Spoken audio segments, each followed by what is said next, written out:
On this Thursday, March 16th, in the year of our Lord 2023. Welcome to Thursday morning, a reading from my book, Rest for the Justice Seeking Soul, which I hope more and more of you are purchasing and sharing with your friends. It was a fun thing to write, and I'm trying to get the second volume done now, too. So I'm hoping you keep lifting that up in prayer. So, today, even though I really do want you to buy the book, Rest for the Justice Seeking Soul, today I decided to do a meditation that I haven't yet written. Um, it's based on a thought or a sentiment that I have put in a sermon, and it just hit me that it might be a really good meditation for us to just kind of ponder on. And the sermon was called "Not on Today," not on today. And it made me realize that there are so many of us struggling with things. And we've been struggling with things for a long, long, long, long time for any number of reasons. But there comes a time when all of us have to say, I'm done. I'm done. I'm not letting this thing or these things that have been in my life, intruding in my life, messing with my life, stealing my joy. I'm not going to let them be in control of me anymore. Not on today. We make that decision. The thought for the sermon came from the story of Jochebed, who was the mother of Moses, and she was a Hebrew woman living in Egypt. When that Pharaoh decided that he was afraid of all of the Hebrew boys that were being born because the Israelites who were in Egypt, the king said, they just keep coming. They just keep coming. The more we try to put them down, the more they keep coming. He was afraid, and he said, if they keep multiplying in our land, and then one day they may turn against us and they may actually beat us. And so he made an edict of infanticide. And he said, I want he wanted all the boys to be dead, but especially the Hebrew babies to be dead. Um, and so that made some Hebrew women, I guess, decide that they weren't going to have a baby. But Jochebed, the mother of Moses, said, oh, no, no, no, not on today. You're not getting ready to tell me that I can or cannot have a baby. You're not getting ready to tell me that your power on earth is greater than the power of Yahweh, greater than the power of God. If I want to have a baby, I'm going to have a baby, and God's going to protect them. She didn't say all that in the text, but that's what I picked up from her because she decided to have this baby. And so she has it, and she it's a little boy, and she nurses him for 3 months, and then she puts him in the basket and puts him in the bulrushes in the Nile. And Miriam, her daughter, stands watch over this little basket to protect it.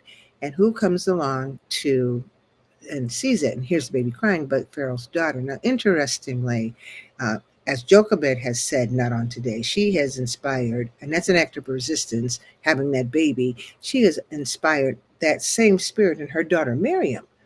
So she, because you watch what your mama does, you watch what your mama says and listen to what your mama says. And so Miriam is standing watch over this little baby, and she is in danger because she doesn't know who's going to come up and see the baby and maybe kill it. And she really doesn't know what Pharaoh's daughter is going to do. She has no control over that. All she has control over is her own spirit.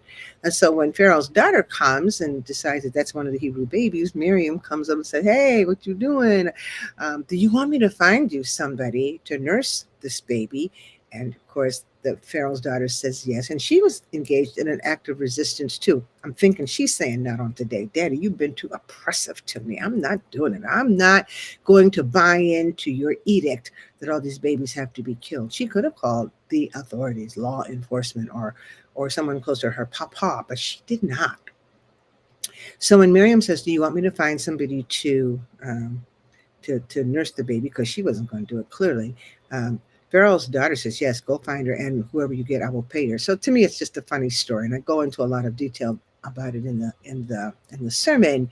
But it ends up that Jochebed ends up having her baby for 6 years.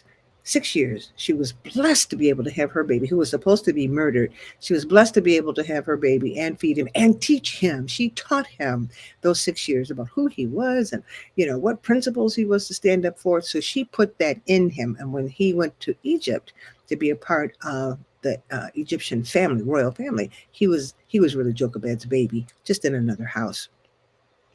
So as I thought about that, I thought about how she stood up to the empire. She stood up to the power. and it occurred to me that all of us have to stand up to power. Now, power can be from the empire, power can be in your house, power can be at your place of employment. But sooner or later, most of us will have to say, not on today. We have to love ourselves enough and love God enough to decide that we are not going to let the external forces of the world take our joy, steal our joy, or our hope, or demolish our trust. We have to say, it's not going to happen. You have to say to the partner who's not being good to you and who is not good for you, not on today, boo, it's not going to happen anymore. You have to decide that you're not going to let anybody talk down to you anymore, talk mean to you anymore, put you down anymore, steal your joy in the morning and the evening and in the midday. You have to decide if you're going to stay in a job that's making you miserable, or if you are one day going to get up and say, "No, today I'm done, and you have to walk out on faith and know that God has your back. You have to say, "I'm not going to be put down. I'm not going to be ruled by mistakes I made 100 years ago. People want to talk about me, put me down. That's on them. It's not on me, because none of us are our mistakes. We are made better because of our mistakes. We have to decide that we are not going to let this world and its powers steal our joy. So that's why I always tell people not to listen to all the so-called news on the television, because it's not good to you. It's not good for you. It's not news. It's just opinions, and it's geared toward getting people angry and riled up so that their ratings will go up. You have to say, no, you know what? I love myself too much to do that. I am not doing it. Not on today. Now, let me just share this.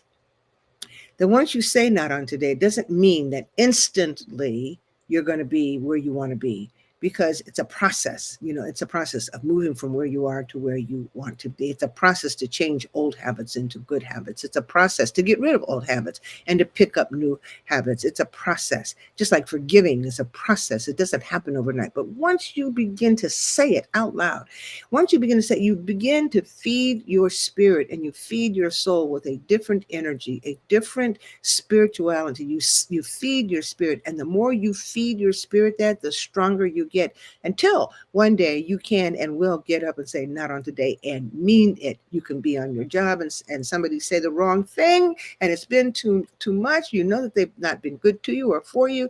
You know that they've been trying to pull you down as opposed to helping to lift you up. They say on the particular day, after you have decided not on today, they say a certain thing, and you say, that's it, I'm done.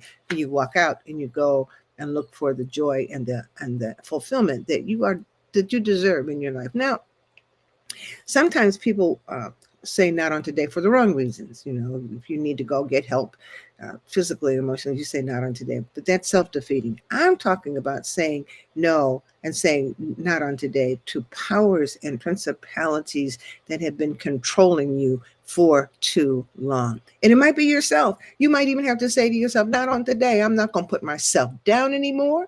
I'm not going to hate myself anymore. I'm going to seek the contentment or the help that I need for whatever it is that's going on in my mind or in my home or whatever. So sometimes you're saying it not that's something that you have to stop doing, or something that you have to begin doing. Not on today will I not do what I know I'm supposed to do. So I'm hoping that as I'm talking about this, that it's resonating with somebody. I know that I have some not on todays that I'm acting on. And it makes you feel good. It gives you a sense of empowerment. It makes you understand that greater is the force and the spirit inside you than the forces that are in the world. They think they've got dominion over you, but they only have dominion over us if we let them. The partner who beats you, not on today. The partner who says bad things to you and puts you down, not on today. The child who is running you ragged, not on today. Do you understand what I'm saying? That we have to make some pronouncements and protect ourselves and lift ourselves up. And that's a good thing. Christianity a lot of times has taught us, not to, don't do that. Just, be meek and mild. That's why somebody like Laura Ingraham or Forces in the Empire will tell us to be quiet, because she said, Laura Ingraham said to LeBron James, shut up and dribble. I will never forget that. So they say, not on today will you have your power, but we have to say, not on today will you take my power. Not on today, not tomorrow, not any other days, that I will do what I need to do in order to secure justice and dignity for myself and for the people that are so badly affected and impacted by the powers and principalities in the empire. So those are my 3 words that I'm going to leave with you today. Not on today. And I hope that you will think about it and make some decisions, and understand that the decisions that you have to make may not be comfortable, but they will be profitable. They will be spiritually profitable. And you will feel like the whole new person that God wants you to be. That is all I have for today. I'm so glad you came. I hope that you'll bring other people back next Thursday morning. I know it's early, but you know what? I love you with 1,000 loves that you come and you listen. And then for some of you who come later in the day, I love you with 1,000 loves too. But really, really, really, really, really, I love the ones who come early on Thursday morning and sit with me for these few minutes to talk about how we can rest our souls as we seek justice on a political level, on a personal level, on a spiritual level. That's what these meditations are all about. So again, thank you so much. Have a really good day, and I'll see you